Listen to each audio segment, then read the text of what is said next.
जळगावच्या बाजारात आज सोन्यात तब्बल 3,000 रुपयाची घसरण झाली आहे, तर चांदीमध्ये 13,000 रुपयाची घसरण झालेली आहे. रुपयाच्या तुलनेत कुठेतरी डॉलर मजबूत झाल्यामुळे या ठिकाणी ही घसरण झाल्याचं बोललं जात आहे. या संदर्भातली बातचीत करण्यासाठी आमच्या सोबत या ठिकाणी पूना गाडगीळ सनचे व्यवस्थापक आहे गिरीश डेरे. आम्ही त्यांच्यासोबत जाणून घेणार आहोत. सर, काय सांगणार सोने चांदीच्या दरात या ठिकाणी विचार केला तर आज जवळपास सोन्यात 3,000 रुपयाची व चांदीमध्ये 13,000 रुपयाची घसरण झाली आहे. नेमकी या घसरणीची कारण काय आहेत? थोडा आपण जर एक आठवड्याचा जर विचार करत असू तर आठवड्याभरात आपण थोडंसं सोन्यामध्ये चढ उतार बघत आहे. जी झालेली चढ उतार आहे म्हणजे जी प्रामुख्याने जी काही घसरण किंवा वाढ झालेली आहे तिथं प्रामुख्याने आठवड्याभरामध्ये बऱ्यापैकी हे झालेलं आहे. त्यामध्ये प्रामुख्याने विचार केला तर जागतिक स्तरावर आर्थिक अनिश्चितता आणि भूराजकीय घडामोडींमुळे सोन्याच्या किमतीत चढ उतार झालेले आहेत. अमेरिकेच्या व्याजदरांबाबतच्या ज्या अपेक्षा आणि डॉलरच्या मूल्यातील बदलाचा जो काही आहे तो सोन्यावरती परिणाम झालेला आहे.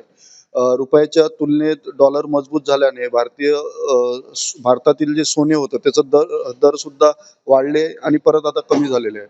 आणि आंतरराष्ट्रीय स्तरावरती जे काही झालेले नफा वसुलीमुळे या सर्व गोष्टीमुळे अल्पावधीतच सोन्यामध्ये चढ उतार आपल्याला दिसून आलेले आहे. सर, आज सोन्याचे दर जवळपास किती रुपयाने या ठिकाणी घसरले आहे व जीएसटी सह सोने चांदीचे आज भाव काय? कालचा विचार केला तर आज 3,000 रुपयांनी सोन्याचे दर कमी झालेले आहे आणि 13,000 रुपयांनी चांदीचे दर कमी झालेले आहे. आज जर सोन्याचा दराचा विचार केला तर 1,57,000 रुपये 20 जीएसटी सोन्याचा दर आहे आणि 2,57,520 जीएसटी चांदीचा दर आहे. सर, सध्या अधिक मास सुरू आहे. अधिक मासानिमित्त मोठ्या प्रमाणात ज्या चांदीच्या वस्तू आहेत त्या खरेदी केल्या जातात. जामाला या ठिकाणी चांदीच्या वस्तूंचा मान दिला जातो. सध्या परिस्थिती कशी आहे जळगावच्या बाजारपेठेची? प्रामुख्याने जर विचार केला तर वाढलेल्या दरांमुळे ग्राहक हलक्या वजनांच्या आणि कमी बजेटमधील जे दागिने आहेत त्याला ते पसंत करत आहे. जुन्या सोन्याच्या एक्सचेंजच्या व्यवहारामध्ये वाढ झालेली आहे म्हणजे जुने सोनं देऊन नवीन सोनं घेण्यासाठी ग्राहकांचा ओढा वाढलेला आहे. लग्नसराई आणि पारंपरिक खरेदीमुळे सोन्याची मागणी ही कायम आहे.